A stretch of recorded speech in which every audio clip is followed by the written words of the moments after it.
primeira delas é a pergunta do Daniel, que perguntou o seguinte: por que a hermenêutica é importante para cultuarmos corretamente a Deus? Uhum. Essa pergunta já é bem prática e eu gostei muito dela porque ela não é óbvia, né? Geralmente a gente vai pensar, por exemplo, na pregação e ela é muito importante para a pregação, mas ela não é só importante para a pregação, ela é importante para o culto inteiro. Por quê? Porque nós somos o povo da Bíblia, nós somos o povo do livro, para ser mais exato.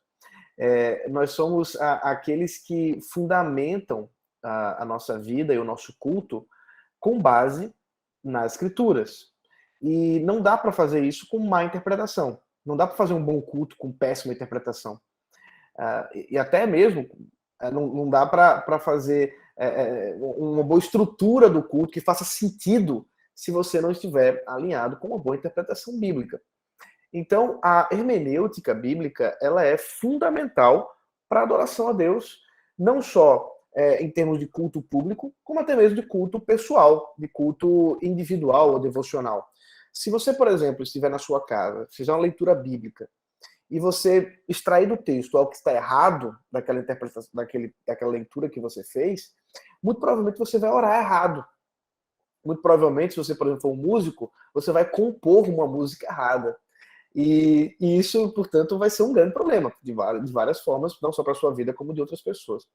Então, a hermenêutica bíblica, ela é central para o culto cristão, ela é um daqueles elementos fundamentais, fundacionais, que estão ali na fundação mesmo da nossa casinha do culto a Deus, e, portanto, dedicar-se a uma boa interpretação bíblica, a uma exegese bíblica sadia, claro que sendo conduzido pelo Espírito Santo, é algo fundamental para a vida cristã e especialmente para o culto a Deus.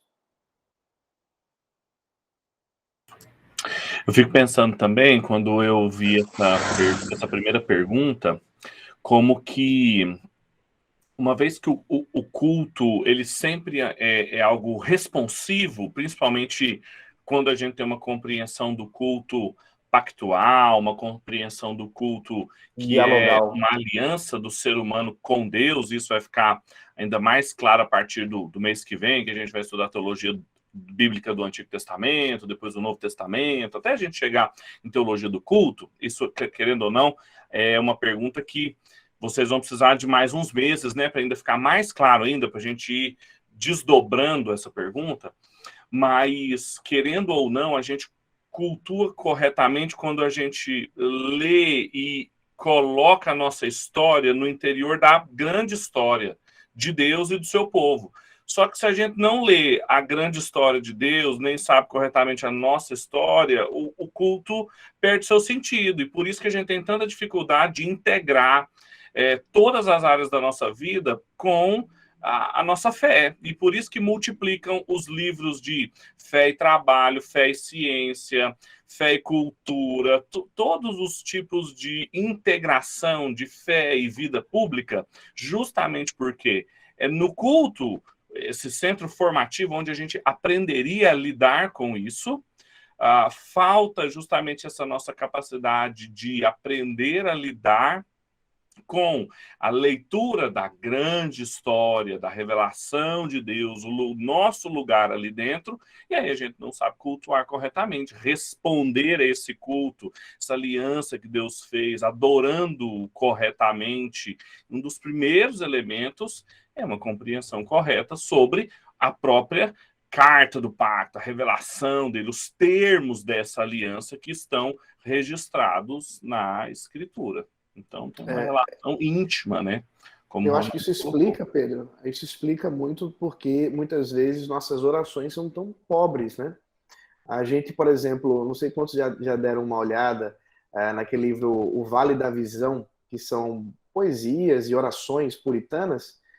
Tem oração ali que você lê e você diz, meu Deus do céu, como é que o cara produziu isso? Mas é porque produziu isso a partir, é claro, de uma veia estética, mas não só isso, a partir de uma compreensão das escrituras. Nossas orações são ruins porque a gente entende a Bíblia mal. Nossas canções são ruins porque a gente entende a Bíblia mal. Então, uma hermenêutica ruim necessariamente também trará um culto ruim, ou pelo menos um culto empobrecido daquilo que poderia edificar, que é exatamente a palavra de Deus. Então, está no centro mesmo da nossa vida. O nome do livro é O Vale da Visão, editora Monergismo.